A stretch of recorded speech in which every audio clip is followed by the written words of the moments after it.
Bienvenidos a esta edición de Perfiles 360. Hoy me acompaña alguien muy especial, Wendy Tribaldos. Ella es educadora, historiadora y museóloga. Y le doy la bienvenida, Wendy. Gracias por estar aquí con nosotros hoy. Gracias por la invitación, un placer estar aquí. Tenemos tanto que hablar, tantos proyectos en los que Wendy está involucrada a la vez y que involucran también a nuestro país, que me honra que podamos hablar específicamente en este mes de estos proyectos. Tú estudiaste Educación e Historia en la Universidad de Notre Dame, o sea, y lo has puesto en práctica a lo largo de tu carrera, pero luego hiciste dos maestrías, una en temas educativos, curriculares, esa maestría en New Orleans, y recientemente otra en museología. Cuéntanos cómo han sido estas maestrías complementarias a tu educación y cómo luego vamos a ver te han ayudado en los proyectos en los que trabajas ahora. Bueno, la primera maestría en New Orleans fue enfocada al hecho de que yo en ese momento pues soñaba con dirigir una escuela realmente. Pero al poco me llamaron para dirigir Aprendo, el programa educativo de la prensa, y ahí estuve inmersa por varios años hasta que lo dejé y decidí enfocarme a temas de museos, que es un tema que ya había visto muchísimo a lo largo de mi carrera en Aprendo al dirigir proyectos de patrimonio cultural, natural. Así que fue realmente como un buen paso a paso, claro, sí, separado por muchos años, ¿no? De diferencia, claro, porque uno lo hice pre-niños y otro post-niños a lo largo de los años, porque pues sí, quería enfocarme en mi desarrollo profesional antes, pues dedicarle nuevamente tiempo a los estudios, así que creo que funcionó muy bien. Fue un complemento bien interesante, como bien lo dices, tu idea al principio era dirigir una escuela, o sea, estudias educación, historia, haces una maestría en temas de estudios curriculares. ¿Cómo surge este gran proyecto que no quiero pasar por alto en esta entrevista? Porque creo que no solo a nivel profesional, sino a nivel de país, fue un gran hito que fue Aprendo. ¿Cómo ocurrió este proyecto que duró 20 años? Bueno, inicialmente me llamaron, me sacaron de la escuela donde yo enseñaba porque querían que alguien dirigiera un programa enfocado más que todo a docentes de escuela. Pero al poco de hacerlo me di cuenta que podíamos ampliar la cobertura de ese programa educativo para llevarlo a chicos y a jóvenes de todo el país. Y así surge Aprendo, la revista con la que muchos crecieron aquí en Panamá, la revista dominical de la prensa, una revista muy enfocada a la parte visual, pero con contenidos muy, muy ricos, que a su vez eran complementados con un programa escolar. Entonces ahí es cuando ves la correlación entre mi entrenamiento previo y lo que estaba haciendo en ese momento en el periódico, porque teníamos excursiones donde mostrábamos cómo se hacía el periódico, donde hacíamos proyectos educativos adicionales a la revista que publicaba todos los domingos, y seguro muchos recuerdan, por ejemplo, Proyecto Folklore, el proyecto de Polleras Panameñas y un sinfín de otros proyectos que se hacían año tras año para aportar al acervo cultural e histórico del país. Wendy, ¿cómo se mantiene un proyecto vigente por 20 años? Bueno, contando con un equipo de lujo de trabajo, la verdad es que mi equipo de Aprendo era fabuloso, con ellos logré trabajar la mayor cantidad de esos 20 años y nosotros no éramos de quedarnos de brazos cruzados y siempre estábamos innovando y pensando, bueno, ¿y ahora qué?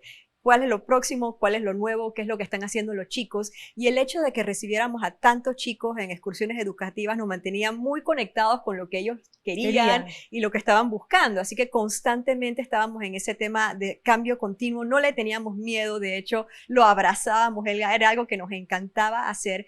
Y así pues vivimos por 20 años aportando al país. La verdad es que es un periodo de mi vida que jamás voy a olvidar. Para mí el más instrumental, nuevamente, gracias a un buen equipo de trabajo se pudo hacer mucho por nuestro país. Wendy, y ese proyecto y este suplemento Aprendo, o este proyecto, porque era más que un suplemento, los llevó a tener grandes reconocimientos a nivel local y a nivel internacional. ¿Cuáles fueron esos reconocimientos y además qué significó para ti como profesional poder combinar la educación con la historia, que era justamente lo que habías estudiado? Bueno, dos preguntas bien interesantes. Sí, logramos ganar los dos premios más importantes que se entregaban a nivel mundial en este tema de periódicos y la educación. En dos ocasiones, y también varios otros premios, digamos menores, pero igual de importantes a lo largo de nuestra carrera profesional en la prensa y en Aprendo. Y es algo que todavía pues sigo trabajando, es algo que siempre me enamoró, este tema de la alfabetización mediática, cómo hacemos para que los chicos sepan y conozcan qué está ocurriendo en el mundo, pero de manera fehaciente, es algo que todavía me interesa. Y la verdad es que fue un complemento perfecto, como tú dices, poder sumar aquel entrenamiento, aquella educación como profesional de la docencia con el periodismo combinado de la manera más perfecta en este producto fabuloso que era para chicos, pero también consumían muchísimo los adultos en Panamá. A mí no te puedo explicar la cantidad de personas que me paran en la calle y me dicen, ¡ay, yo era fan de Aprendo! Me encantaba leerlo todos los domingos.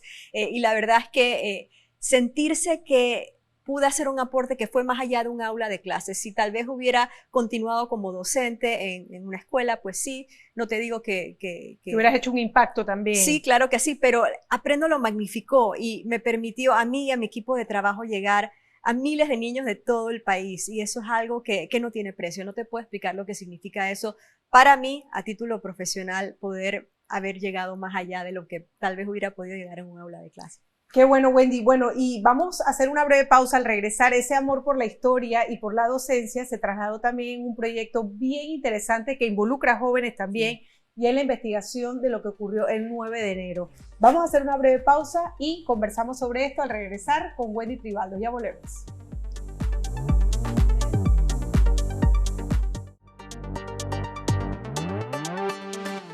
Continuamos conversando con la historiadora, educadora y museóloga Wendy Tribaldos, y vamos a hablar en esta unión de todas tus pasiones, como es la educación y la historia, en este proyecto muy interesante de lo que ha sido la investigación del 9 de enero.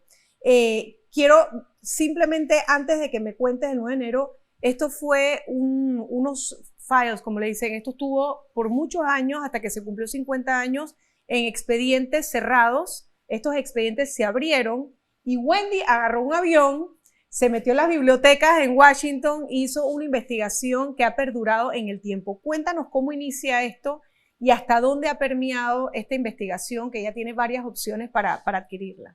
Pues sí, en realidad lo has contado muy, muy bien. Originalmente todo comenzó cuando curé una exhibición sobre el 9 de enero del 64 para el Museo de la Ciudad de Panamá. Como museóloga. Ahí como museóloga, sí, fue como mi primer trabajo grande como museóloga en Panamá, y de allí pues estaba cerrando mi maestría en Johns Hopkins y decidí, como parte de ese periplo que iba a hacer a Estados Unidos, meterme en los archivos nacionales de Estados Unidos a ver qué encontraba del 9 de enero, porque pues encontré tantas cosas que picaron mi curiosidad durante esa investigación, de cosas que yo nunca había escuchado, de la cual eran cosas nuevas, de la que no estábamos conversando en Panamá, y sí logré entrar a estos archivos, como bien dices, tanto fotográficos, manuscritos y también audiovisuales, para poder rescatar esa historia y extrapolarla en un libro que narrara lo que no nos han contado, o sea, lo que realmente pues pocos conocemos acerca de este evento que cambió la historia de nuestro país. Y la razón por la cual quedé metida tan de lleno con este proyecto era precisamente la conexión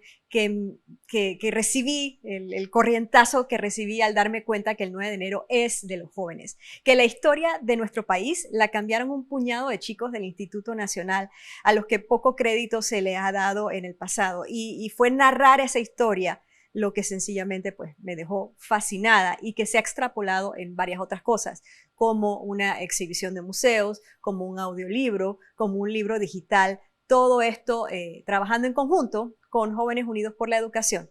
Esto es muy importante para mí. Porque ha sido poder compartir todo este conocimiento y toda esta investigación, y que los jóvenes, ¿qué fue exactamente lo que han hecho los Jóvenes Unidos? Ellos han narrado el audiolibro. Ellos narraron el audiolibro y también trabajaron la exhibición museológica, y para mí fue, como te digo, clave, porque en mis años en Aprendo siempre me permeó aquello de que los chicos son increíbles ahora a la hora de que los dejamos hacer las cosas. Muchas veces pues los adultos creemos que no pueden, y mi experiencia profesional siempre ha sido que pueden, y pueden hacerlo de una manera súper bien, excelente. Entonces fue la manera de sumar un episodio histórico a nuestro país, a la experiencia de los jóvenes, y que ellos entendieran que algo que pasó hace ya casi 60 años tiene mucha vigencia hoy día, y que ellos son capaces, con una buena educación, de poder cambiar los rumbos de nuestro país.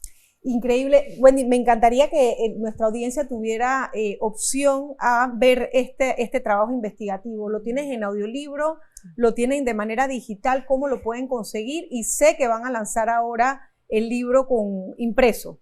Correcto, el libro impreso fue lo primero que sacamos en tapa suave. Ahora lo que viene es un libro en tapa dura, ya como la edición de lujo, aprovechando que se cumplen 60 años en el 2024 de la gesta del 9 de enero. Pero para los que deseen pueden escuchar el audiolibro que fue grabado por Jóvenes Unidos por la Educación con sus voces al 100%, y también tenemos el libro en digital que pueden obtener en mi sitio web wendytribaldos.com. Lo vamos aquí abajito lo exactamente, para que los puedan descargar. Es gratis, es un regalo que al final pues decidí obsequiar al país para que se tenga bien claro qué fue lo que ocurrió en esas seminales fechas y que se entienda que son claves para entender como panameños hacia dónde estamos caminando en nuestro día a día hoy. Qué buena, qué bonito gesto también de haber ofrecido esto totalmente gratuito. Vamos a hablar un poquito de esta red de museos también, porque eres museóloga y también investigadora asociada del Centro de Investigaciones Históricas Antropológicas y secretaria de la Red de Museos y de Centro de Visitantes de Panamá. Hace poco tuvieron el tercer congreso. Así es. Aquí en Panamá. Cuéntanos un poquito en qué consiste esta red de museos y cuál es el objetivo o cómo fue el congreso, el tercero, aquí en Panamá. Bueno, la red lo que busca es sumar a las más de 60 organizaciones museísticas que existen en nuestro país para poder trabajar juntos, para poder obtener metas también colaborativas y sobre todo profesionalizar a aquellas personas que trabajan en este mundo de museos. Y fue por eso que se organizó el tercer Congreso de Educación en Museos. Hace 5 años no hacíamos un congreso, pues nos cayó la pandemia como al resto de la humanidad en el 2020, así es que esta fue una oportunidad para compartir, para dialogar, para traer a ponentes internacionales donde ellos pudieran aprender de nosotros y nosotros aprender también de las experiencias que ellos nos trajeron a Panamá. Fue un gran éxito, tanto así que tuvimos que cerrar los cupos porque sencillamente pues ya no había una silla más disponible en el Congreso, y lo vamos a poner disponible como parte del trabajo de la red de manera gratuita en nuestro canal de YouTube, de manera que todos se puedan aprovechar, sobre todo los jóvenes que están surgiendo en este medio, para aprender de esta magnífica experiencia que fue el Congreso. En la red de museos están incluidos todos los museos que están, o sea, es parte, digamos, de un requisito que estemos dentro de esta red como para que haya una mancuerna. Te quería preguntar eso. Y segundo, ¿cómo ves el incremento de visitantes de museos en Panamá? Antes había como muy limitado, ahora vemos que hay museos de Mola, está el Museo del Canal, está el Museo del Centro, está el Museo de la Libertad, hay mucha oferta. ¿Cómo nos está yendo a la hora de promover esa oferta para los turistas locales e internacionales? Bueno, en realidad este cambio, que primero que todo es totalmente voluntario ser parte de la red, es algo que incentivamos, pero más allá de eso, durante la pandemia o justo después cuando estaba terminando la pandemia, hubo un gran resurgimiento en la visitación local, como tú bien dices, de las instituciones, museos aquí en Panamá, y yo creo que fue un momento en que los panameños redescubrimos lo que tenemos aquí a nivel de museos, claro. Correcto. Y también los museos han hecho un gran esfuerzo en los últimos años para dejar atrás aquella imagen que muchos tienen de ellos de viejos, vetustos, aburridos, para tener programas públicos muy activos, programas educativos también muy vigentes, exhibiciones que están constantemente cambiando. Visualmente también se ha hecho una gran labor también. Así es que realmente tú ves este resurgimiento, este cambio en positivo por parte de gran parte de los museos en Panamá, que sencillamente estamos viendo exponenciándose cada día que pasa, y el Congreso que hicimos pues también va a contribuir a que eso continúe creciendo. Es un motor importantísimo, no solamente a nivel educativo y a nivel cultural, sino también a nivel económico, para atraer a ese turista local, a ese turista internacional, pero sobre todas las cosas que los panameños entiendan que es vital conocer nuestra historia, y los museos cumplen un papel protagónico en ese tema. Bueno, y hacemos el llamado y exhortamos a todos en este mes de noviembre a que visiten los museos. Hay museos espectaculares y para todas las edades. Y hay museos que, aunque sean temas de adultos, tienen también exhibiciones bien interactivas, así que creo que es una oportunidad enorme para conocer lo local y sentirnos bien orgullosos de ese esfuerzo que están haciendo también los museos para atraer gente. Wendy, vamos a hacer una breve pausa. Al regresar vamos a continuar hablando de otros premios que se ha ganado Wendy recientemente con indumentaria panameña nacional, y también esa investigación sobre los migrantes españoles en la construcción del canal, que es muy interesante. Hacemos una breve pausa, regresamos. Hoy estamos con Wendy Tribaldos, historiadora, educadora y museóloga. Ya volvemos.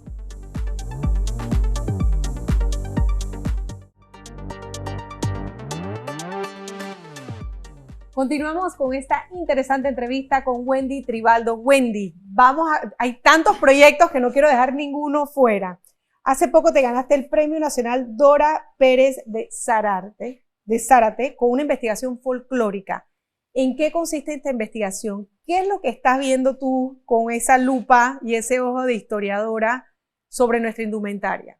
Bueno, el tema del amor a la indumentaria surge de mis tiempos en la prensa y aprendo, que hicimos como te mencioné, proyectos de folclore y de polleras panameñas que fueron un hit increíble a nivel nacional y sobre todo encontré que el folclore es un tema que une generaciones, que no tiene clases sociales, que básicamente rompe fronteras y fue algo que me enamoró en ese momento. Y una vez que salí del periódico es algo que he continuado haciendo, este tema de la investigación folclórica. Claro, en el periódico fueron cosas bastante, digamos, ligeritas por temas de que no teníamos mucho espacio y yo lo que he hecho en estos últimos años es dedicarme a la investigación a profundidad de las regiones folclóricas de nuestro país, cuestión de ofrecer esta serie de libros que tratan la indumentaria ya más localizada. Ya he hecho Congos, he hecho la región de Ocú, estoy trabajando en la región de Veraguas y la intención es, si la vida alcanza, de poder hacer absolutamente todo el país y dejar ese legado. Es una radiografía de lo que hemos encontrado a nivel histórico y a nivel actual de cómo se perfila la indumentaria nacional que nos marca tanto. Por supuesto, para la parte histórica es vital para poder entender por qué tenemos lo que tenemos hoy día. Entonces se amarra el amor a la historia, el amor a la educación, el amor a la escritura en esta serie de manuales que he estado produciendo desde el 2015. Y en estas investigaciones, obviamente Panamá, al ser un país pequeño, hay regiones donde hay distintos indumentarias que han venido de distintas partes históricas, razas, etcétera. Pero sí es cierto eso de que nuestra pollera, digamos, es uno de los atuendos nacionales más lujosos del mundo, más importantes. En el caso de la pollera de lujo de labor, pues es así, pero en todas las regiones del país hay una enorme riqueza en cuanto a indumentaria, en cuanto a costumbres y en cuanto a tradiciones, y eso es lo que se está rescatando a través de estas investigaciones, de que todas las regiones del país se sientan orgullosas de lo suyo, de lo autóctono, y que les quede este documento que les sirva de referencia para ver cómo fue en el pasado, cómo estamos hoy día, para que se puedan proyectar hacia el futuro. Es un trabajo de muchos años que ha sido lo máximo. ¿Dónde se puede leer o dónde se pueden adquirir estos libros sobre esta investigación? En tu página web también. También la puedes encontrar ahí, también en varias librerías locales se venden y también directamente conmigo, como te digo, en la página web es la manera más fácil de poderlos obtener. Yo trabajo usualmente de manera independiente, así que hay que trabajar con las uñas, pero se trabaja con mucho cariño. Vamos a hablar ahora de eso, de esos presupuestos y quién fondea todas estas investigaciones. Pero antes, esta sí sabemos quién te la encomendó. Vamos a hablar de una investigación encomendada en un principio por una fundación que se llama Nosa Terra, que investiga todo el tema de la migración de los españoles en la época de la construcción del canal. Y se ha encontrado que los españoles fue el segundo grupo, digamos, más grande de migración en la época de la construcción.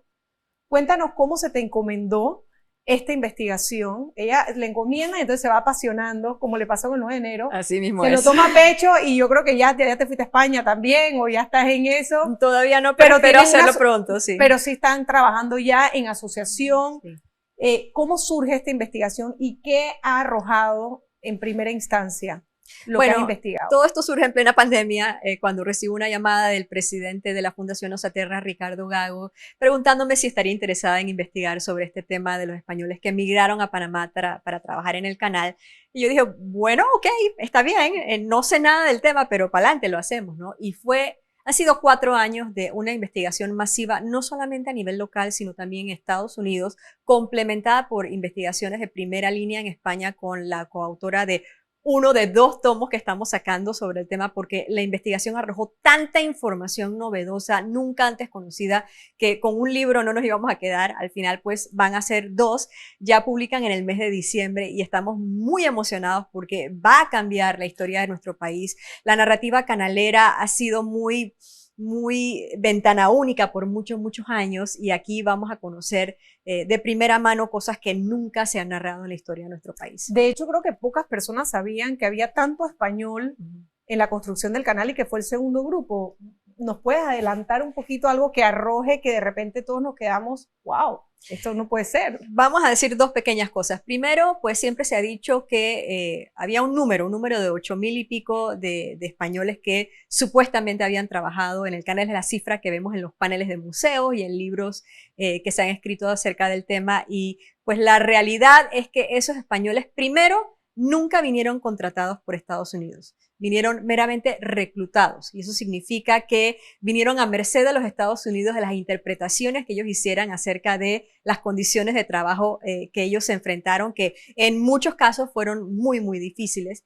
Y por otro lado, la investigación que hemos hecho en estos 3 lugares, 3 acervos culturales del mundo ha dicho de manera muy, muy clara que no fueron 8,000, no fueron 10,000, no fueron 12,000, pensamos que cerca de 20,000, y no me pidas el número exacto porque es una de las cosas que no te puedo decir, porque básicamente hay una serie de factores que nos impiden dar una cifra clara entre irregularidades, la pérdida de información, la falsificación de información también. Y todo esto lo vamos a revelar en estos 2 tomos de lujo, que además tienen más de 300 fotografías. Y yo te diría que el 90% de esas fotos no ha visto la luz pública en el pasado. Así que es un libro que va a cambiar nuestra historia. Estoy muy segura interesante, de eso. y esto se va a lanzar en diciembre. Igual también va a haber una escultura que van a hacer en conmemoración de estos migrantes españoles en la construcción del canal, así que hay todo un tema alrededor con esta nueva fundación, sobre todo sobre lo que ha sido la migración española en Panamá. Wendy, todos estos proyectos, bueno, algunos son encomendados, otros te contratan, otros los fondeas tú. Cuéntame cómo se hace esto, cómo se puede ser historiadora, educadora y museóloga y no morir en el intento. Bueno, básicamente sentir pasión por lo que haces. Y como bien dices, en algunos casos pues vienen de diversas fuentes, otras pues son cosas que me salen del corazoncito a hacer, y uno busca la manera arañando dinero donde no hay bajo las piedras.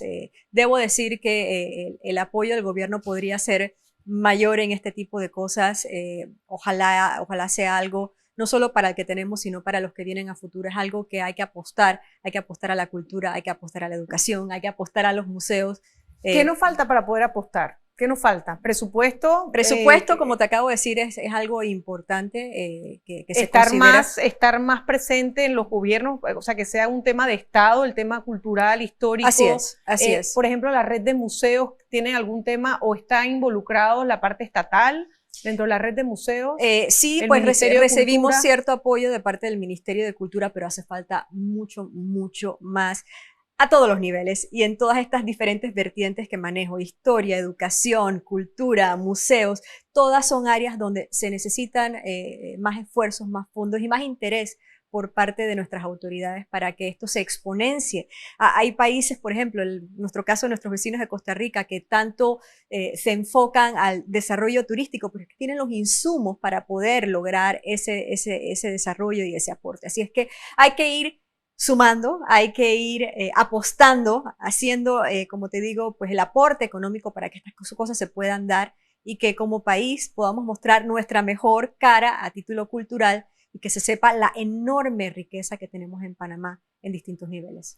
Wendy, te quiero agradecer que hayas compartido con nosotros tantos proyectos tan interesantes, y muchos de ellos que estamos a la expectativa, por ejemplo, como esta investigación del 9 de enero ya en una edición de lujo que todos deberíamos de comprar y de tener, y también esta nueva investigación sobre la migración de los españoles en la construcción del canal. Me gustaría que antes de despedirte nos dieras un mensaje también a los jóvenes que quieren estudiar esto y que de repente su papá le dice: no, historiador, museóloga, te vas a morir de hambre. No, vaya a estudiar leyes, vaya a estudiar empresa. ¿Qué les dirías a esos padres y a esos jóvenes que tienen ese amor por la historia, por el folclore y por la cultura?